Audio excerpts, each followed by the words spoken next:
오늘 창세기 세 번째 말씀, 해야 할 일, 해하지 말아야 할 일, 말씀의 제목을 가지고 은혜를 나누기를 원합니다. 추석이 돼가지고 이제 우리가 음식을 많이 먹게 되죠. 여러분 벌써 음식을 많이 먹고 계십니까? 집에 음식이 많죠? 아직 없나? 우리 집에는 먹을 게 많은데, 네. 어떻게 하면 살찌지 않고 명절을 보낼 수 있을까? 제가 GPT한테 물어봤더니 해야 할 것과 하지 말아야 될 거 세 가지 알려주더라고요. 해야 될 거 세 가지, 적절한 양을 먹어라. 네. 그리고 두 번째, 천천히 먹어라. 뇌가 몇 분 동안은 배가 부른지 모르는데 15분인가? 천천히 먹으면은 배가 부르다는 걸 알 수 있다. 세 번째는 많이 움직여라. 그래서 여러분 명절에 집에만 계속 계시지 마시고 움직이시기 바랍니다. 네, 뭐 아멘까지 할 건 아닌데 하여튼. 그리고 하지 말아야 될 것, 과식하지 말아라. 그래서 적절하게 드시고요. 간식을 가급적 조금만. 우리 자녀들은 많이 먹어도 돼요. 근데 우리 어른들은 쓸 데가 없습니다. 많이 먹어봤자. 그래서 간식을 좀 절제하시고 기름진 음식은 피하자. 이렇게 이제 되어 있어요. 그래서 건강한 명절 보내고 오시면 좋겠어요. 이제 먹을 게 많아져가지고 이제 우리가 이렇게 다이어트를 해야 되는 시대를 우리가 살고 있는데, 해야 될 것과 하지 말아야 될 것, 성경에 어떻게 나와 있는지 오늘 같이 나누기 전에 또 이 소설의 이야기 잠깐만 하고 가려고 그래요. 톨스토이가 쓴 소설이 여러 가지가 있는데, 사람은 무엇으로 사는가, 여기에 구두를 만드는 시몬이라는 사람이 등장을 합니다.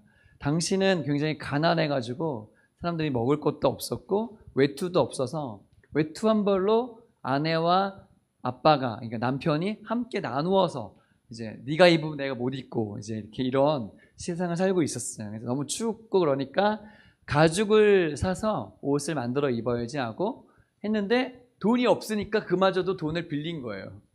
빌려가지고 그 가죽을 사러 갔는데, 딜을 하러 갔는데 생각보다 너무 비싼 거예요.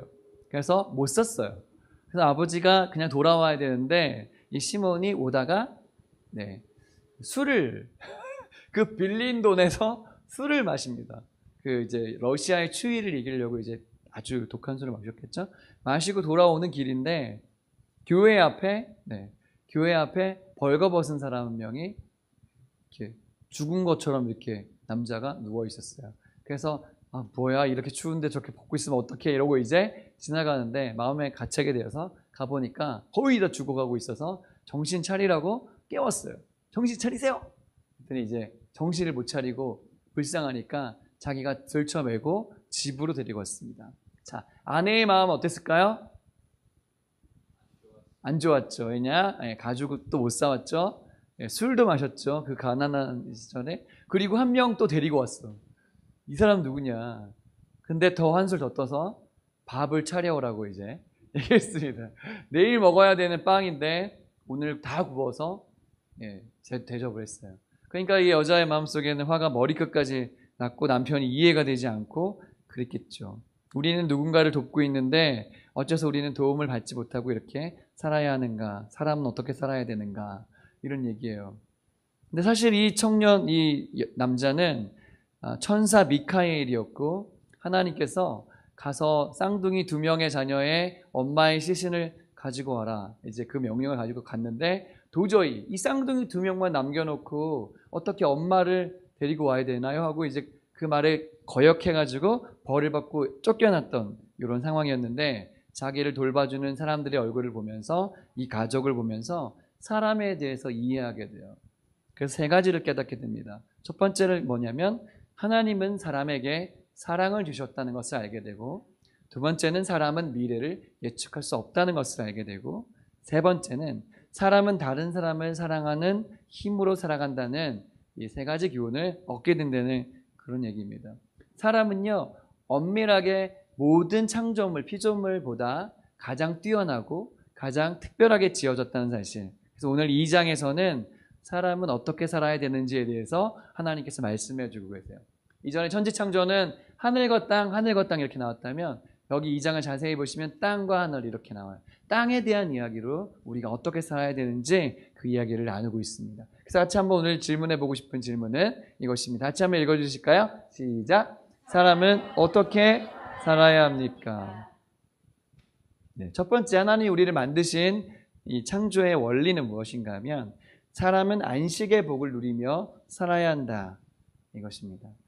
네, 따라합시다. 쉬는 게 복이다.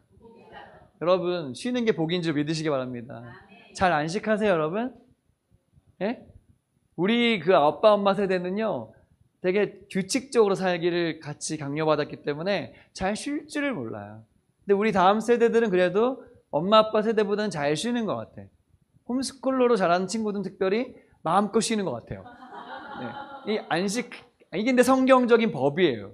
성경적으로 우리는 안식의 복을 누리도록 그렇게 만드셨어요. 하나님 말씀 같이 읽어볼게요. 시작. 하나님이 그가 하시던 일을 일곱째 날에 마치시니 그가 하시던 모든 일을 주시고 일곱째 날에 안식하시니라. 하나님이 그 일곱째 날을 복되게 하사 거룩하게 하셨으니 이는 하나님이 그 창조하시며 만드시던 모든 일을 마치시고 그날에 안식하셨음이니라. 아멘. 하나님이 6일 동안 세상을 만드시고 그 다음 날에 안식하셨습니다. 이 일곱째 날에 안식하셨다. 예. 히브리어로는 이 안식이란 말이 뭐죠? 샤밧이에요. 샤밧.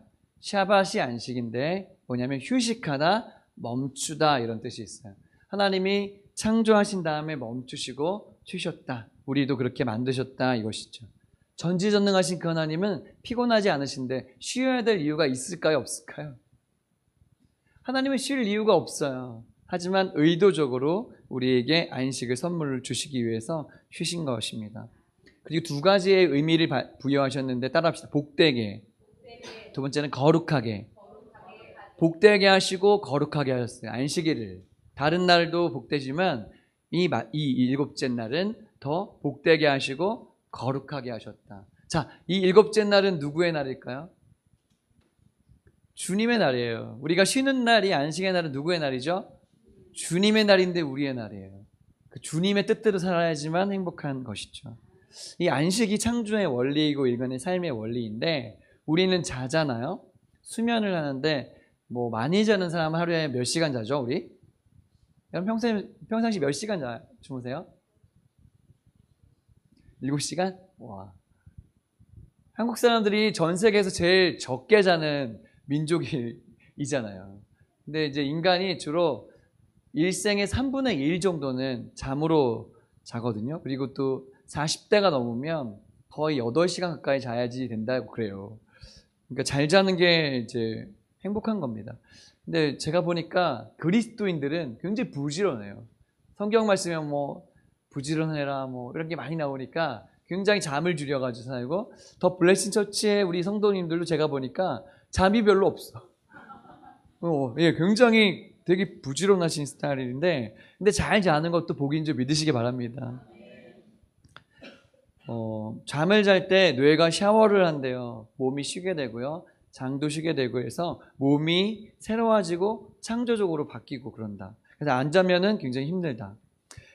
1963년에 그 기네스 기록의 마지막으로 오른 그 아이가 17살에 랜디 가드너라는 그 친구인데 무려 잠을 자지 않은 날이 11일 동안 잠을 못 잤대요. 근데 11일 동안 여러분 안 잤다고 생각해 보세요. 어떠세요? 되게 힘들겠죠. 이 친구도 3일 정도 되니까 구역질이 나기 시작했고 말을 할 때 혀가 구부라지면서 이상하게 나오고 4번째 날이 되니까 신호등이 사람처럼 보였고 7째 날에는 막 술에 취한 사람처럼 비틀비틀 거렸고 시야가 안 보이기 시작했고 그랬대요. 근데 이때부터 기록을 더 이상 지지 않았대요. 왜냐하면 사람이 어떻게 될지 알 수 없기 때문에 잠을 자는 거에 대한 기네스 기록이 없어졌다. 주일을 대상으로 실험을 했더니 2주 동안 잠을 안 재웠더니 털이 거의 다 빠졌고 체중이 다 줄었고 그게 죽어버렸대요. 쥐도요. 그러니까 잘 쉬는 것은 선물입니다. 그래서 추석에 긴 명절에 잘 쉬시기 바랍니다. 직장인들은 잘 맞추면 8일, 9일도 쉴 수 있다고 그래요 이번에. 그러니까 잘 쉬시는 것도 선물이라는 것 기억해 주세요. 하나님이 너무 감사한 것은 인간이 태어나면서 일하고 쉬고 만드신 게 아니고 쉬고 일하고 쉬고 일하게끔 만드셨어요. 그러니까 잘 쉬면 일하게 되어 있어요. 여러분의 아이들이 잘 쉬면 공부하게 되어 있어요. 할렐루야. 공부해라 공부 안 해요. 하지만 잘 쉬면 할 일을 하게 되어 있다. 할 일을 하는 게 정상이다. 할렐루야. 요즘 애들이 잠을 안 자려고 이렇게 이런 거 막 마셔요. 카페인 들어가는 거 마시고 잠 못 자게 하려고. 근데 억지로 깨는 것보다는 잠깐 자고 일어나서 공부를 계속하는 게 더 좋아요. 우리가요 잘 못 쉬어요. 하루 종일 휴대전화가 알람이 계속 울리니까 잠시도 쉴 틈을 갖지 못하고 잠들기 직전까지 우리는 하루 종일 바쁘게 살아가죠. 잘 쉬는 게 능력인 줄 믿으시기 바랍니다. 그래서 잠깐이라도 산책을 하시고요. 악기를 연주하시고 노트에 글을 쓰시고 차를 한 잔 마시고 옆 사람과 이야기를 나누는 안식을 누리셔야 돼요. 일주일에 최소 하루는 쉬지 않고 일하지 않고 쉬셔야지 된다는 것이죠. 쉼호흡도 하시고 가족들과 시간을 보내셔야 돼요. 저도 일이 있어서 안식일, 월요일날 제가 쉬는 주로 쉬지만 쉬지 못하면 어김없이 피곤하고 정신을 못 차리겠어요. 어깨가 아프고 알러지 반응이 나오고 막 그래요. 몸에서 신호를 보내는 거예요. 안식일을 거룩하게 지켜라. 이번 월요일날도 제가 총회에 갔다 오느라고 월화수 나갔다 왔더니 피곤하더라고요. 정상인 것입니다. 이렇게. 그러니까 여러분 안식의 복을 발로 차지 마시고 누리시길 축복합니다. 한국 사람들이 일 중독에 많이 걸려 있어요. 그래서 일하고 과하게 일하고 또 일하는 것에 막 에너지를 투자해서 가족관계, 건강까지 다 버려버리고 전투적인 기세로 일하지만 늘 피곤하고 무기력증에 사로잡혀 있는 한국 사람들이 주로 이렇게 많이 그렇거든요. 그래서 일 중독에서 나오는 방법을 찾아봤더니 잠을 많이 자라, 주말은 가족들과 보내라, 식사는 제때하고 많이 먹어라, 일은 회사에서만 해라, 이렇게 되어 있어요. 이 사람이 김창옥이라는 사람인데 코미디언이 아니고 소통 전문가인데 웃겨가지고 그렇죠. 내면이 건강한 사람의 특징이 뭐냐? 내면이 건강한 사람은 콧노래를 부른다는 거예요. 콧노래. 여러분 집에서 엄마가 아빠가 콧노래를 부르고 있다. 건강한 것입니다. 콧노래를 부르면서 그리고 또 하나는 특징이 뭐냐면 계절의 변화를 감지한다는 거예요. 계절이 바뀌고 있구나.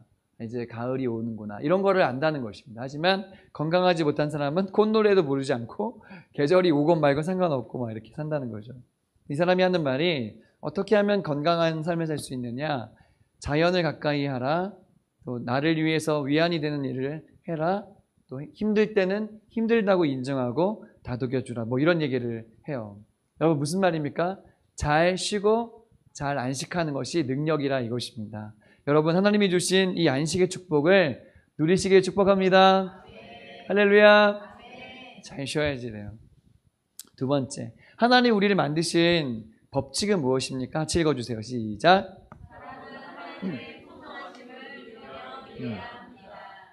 일하는 것이 복이라는 거예요. 잘 쉬는 게 복이고 일하는 것도 복인 것입니다. 15절과 16절 말씀을 한번 읽어볼게요. 시작.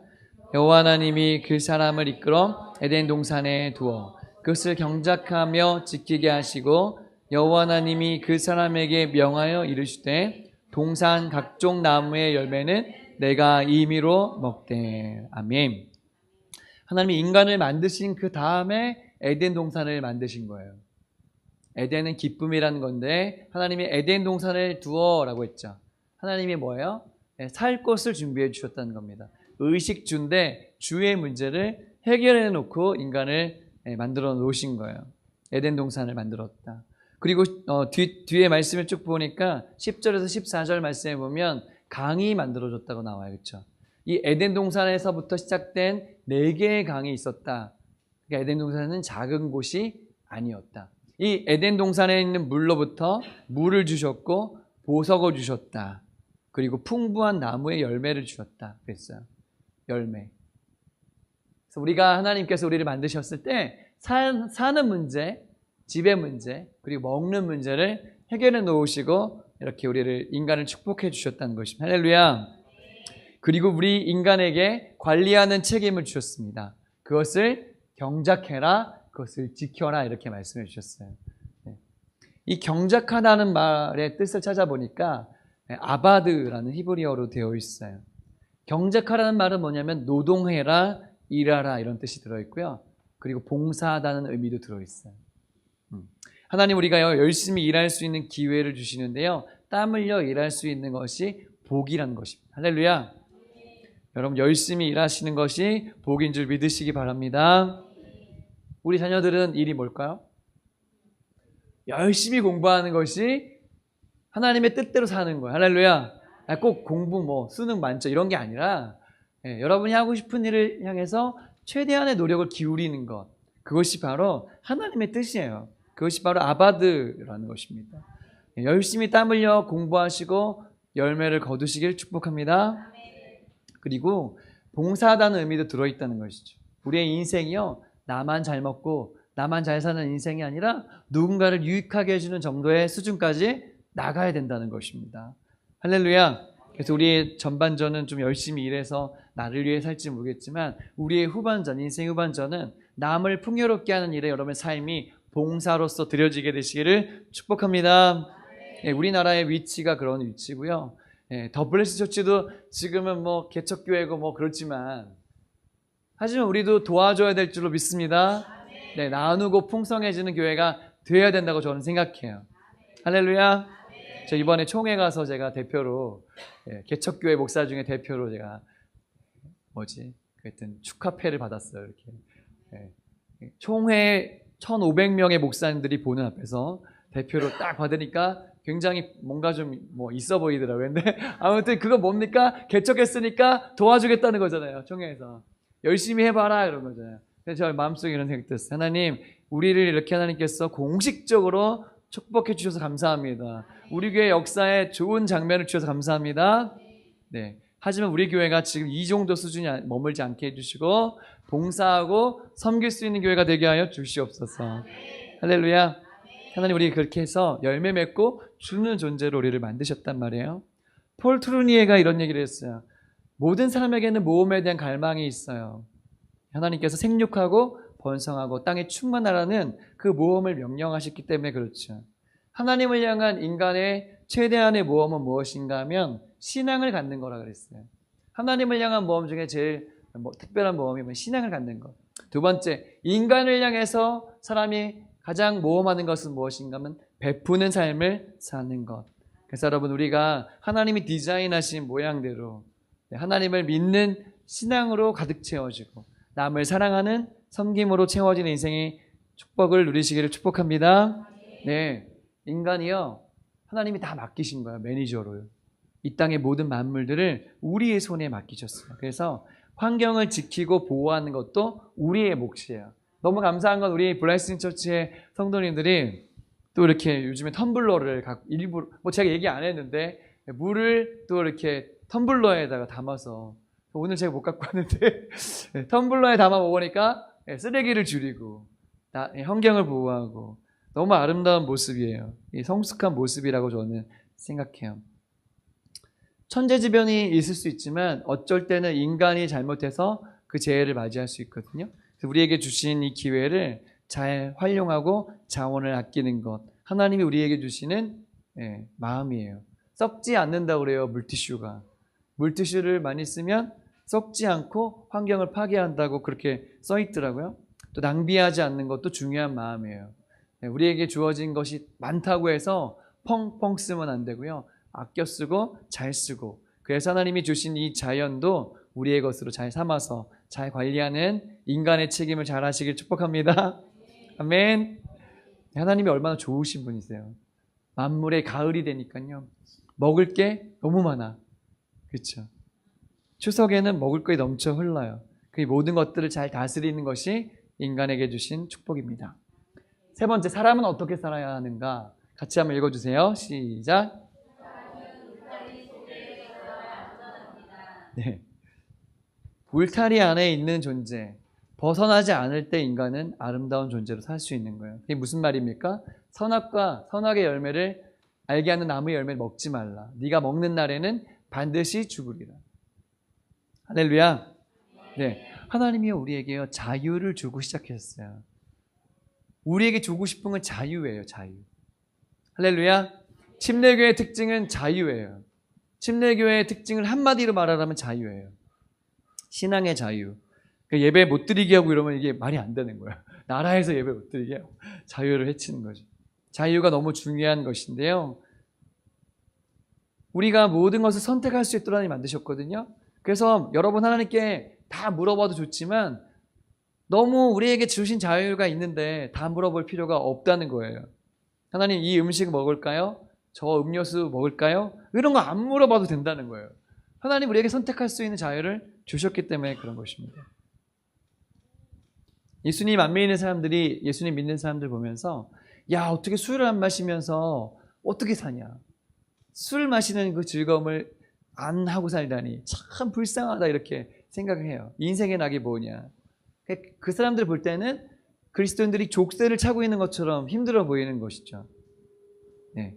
우리 코로나 시즌에 이렇게 마스크를 하고 다닐 때 좋았어요? 마스크 억지로 하니까 좋습니까?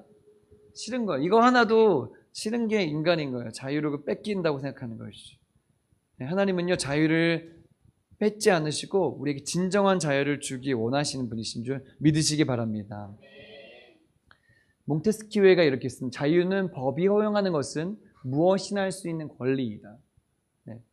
그러니까 법 안에서 모든 걸 다 할 수 있는 것. 하나님 우리를 그렇게 만드셨다는 것이죠.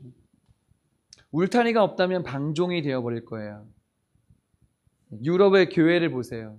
기독교를 버리고 하나님의 법을 버리고 자유만 외쳤더니 어떻게 됐습니까? 교회는 텅 비었고 모두가 자기 마음대로 하다 보니까 울타리가 없으니까 엉망진창이 되어버렸습니다. 동성애가 많아지고요. 가족이 붕괴되고요. 사람들은 결혼하지 않고 아이도 낳지 않아요. 울타리가 없는 삶을 외치다 보니까 서로의 삶을 해치는 시대가 지금 되었습니다. 마약도 총기 소지도 허용되었잖아요. 그러니까 자유가 방종이 되어버릴 때 인간은 재앙을 맞이할 수 있게 된 것입니다. 진정한 자유는요. 예수님 안에서 법 안에 있을 때 행복한 것을 믿으시길 축복합니다. 전도서에 솔로몬이 그랬어요. 청년들에게 얘기했습니다. 청년들이요. 여기 청년 몇 명 있는데 청년들이요. 젊은이들이요. 네 어린 때를 즐거워하고 내 청년의 날을 마음에 기뻐하고 마음에 원하는 길들과 눈이 보이는 대로 행해라. 마음대로 해라. 청년들이요. 청년들이요. 마음대로 해라. 그러나 이게 중요해. 그러나 하나님이 이 모든 일로 말미암아 너를 심판하실 줄 알라. 내게 주어진 자유가 있습니다. 마음대로 하십시오. 연애하십시오. 네, 공부하십시오. 꿈을 펼쳐보세요. 하지만 하나님의 심판이 있다는 걸 알고 그렇게 살면 성공한다는 거예요. 그 하나님의 심판 앞에서 행할 때 성공한다는 그것입니다. 예수님은 우리에게 자유에 대해서 이렇게 말씀하셨어요. 같이 읽어볼게요. 시작. 자유롭게 하리라. 진리를 알아야 진리가 우리를 자유로 이끈다 이것입니다. 여러분 진정한 자유를 누리시길 축복합니다. 요한복음 15장에 보면 아버지 울타리가 싫어서 떠난 아들의 이야기가 나와요. 둘째 아들이. 아버지의 아들로 사는 게 싫은 거예요. 진정한 자유를 얻고 싶은 겁니다. 근데 아버지 가슴에 대못을 받고 그 아버지 집을 떠났는데 모든 것을 다 잃고서야 알게 된 거예요. 아버지 집이 진짜 행복한 것이었다는 것을 알게 된 것입니다. 네, 물고기는 어디 있어야 행복하죠? 물속에 있어야 사는 것처럼 우리는 하나님의 법칙 아래 있을 때 행복한 존재인 줄 믿으시길 바랍니다. 왜 선악과를 만드셨을까? 우리의 자유의지를 존중하시기 때문에요. 할렐루야. 너에게는 그것을 먹을 수도 있고 안 먹을 수도 있는 자유가 있어. 나는 너를 로봇으로 만들지 않았어. 너에게는 자유가 있는 존재야. 인간의 존엄성을 존중해 주신 것이 선악과예요. 그리고 인간과 하나님 사이의 벽, 하나님 사이의 차이를 두게 만드신 게 바로 한계를 알게 만드신 게 선악과인 것이죠. 울타리 밖으로 넘어가지 말라고 주신 게 바로 선악과였어요. 여러분, 우리는 하나님 말씀의 법칙대로, 창조의 법칙대로 이 축복을 누리며 살기를 예수님의 이름으로 축복합니다. 안타깝게도 뒤에 나오는 이제 강의에서 얘기하겠지만 선악과를 먹었어요, 안 먹었어요? 먹었습니다. 그래서 에덴 동산에서 쫓겨나고 생명나무는 더 이상 먹을 수 없게 되었죠. 그게 창세기의 팩트예요. 근데 하나님께서는 그 아들을 이 땅에 보내셔서 우리를 회복의 길로 인도하신 사랑의 하나님이신 줄 믿으시길 바랍니다. 우리가 어느 날 부활의 몸을 입고 천국에 갔을 때 다시 생명나무를 먹게 될 거예요. 생명나무 열매 먹게 되는 그날에 다시 만나기를 축복합니다. 그래서 이 세상의 삶이요, 아직 그때가 오지 않았기 때문에 고통스러운 거예요. 아직 이 땅은 고통스럽습니다. 오늘 말씀에 쭉 보면요, 인간이 뭘로 만들어졌죠? 흙으로. 하나님이 흙으로 사람을 지어서 그 코에다가 뭐를 불어넣으셨어요? 생기를 불어넣으셨어요. 여러분, 사람이요, 죽으면요, 화장하면요, 한 줌 흙밖에 안 되는 거죠. 화장해서 뼈를 갈아 넣으면 정말 사람은 흙이구나 이걸 알 수밖에 없어요. 사람은 그런 존재예요. 근데요, 하나님이 거기에 생기를 훅 불어넣으셔야 사람이 생명이 되는 것이고 영원한 존재로 사는 것입니다. 네. 여러분, 오늘 성령께서 우리에게 불어오셔야, 성령의 기운이 우리에게 있어야 흙된 우리 존재는 드디어 생명이 되는 것입니다. 오늘 성령으로 여러분의 영혼이 새로워지시기를 축복합니다. 그것이 하나님 우리를 향한 계획이고 그것이 우리를 향한 축복인 줄 믿으시기 바랍니다. 예수님께서 죽으시고 장사 지냈을 때 제자들이 모두 다 두려웠어요. 다 숨어 있었습니다. 그때 예수님께서 나타나서 이렇게 얘기했어요. 이날 곧 안식 후 첫날에 저녁 때 제자들은 유대인들을 두려워해서 모인 그곳의 문들을 닫았다고 그랬어요. 두렵고 문을 닫아버렸습니다. 그때 예수님이 찾아오셔서 제자들에게 말씀하셨어요. 너희에게 평강이 있을지어다. 숨을 훅 불어넣으셨어요. 생명의 기운을 불어넣으셨어요. 그때 인간은 살게 된 것이고 성령의 충만함을 입게 된 것입니다. 오늘 주님께서 여러분과 저의 가정에 생명의 숨을 불어넣으셔서 살게 하시고 생기를 주시기를 예수님의 이름으로 축복합니다. 여러분, 우리가 인간은 무엇으로 살아야 되는가 오늘 잘 배웠습니다. 잘 쉬는 게 복이고요. 열심히 일하는 게 복이고요. 하나님의 창조 원리 안에서 그 법을 지키는 것이 복인 줄 믿으시는 더 블레싱 처치의 모든 성도님들 되시길 축복합니다.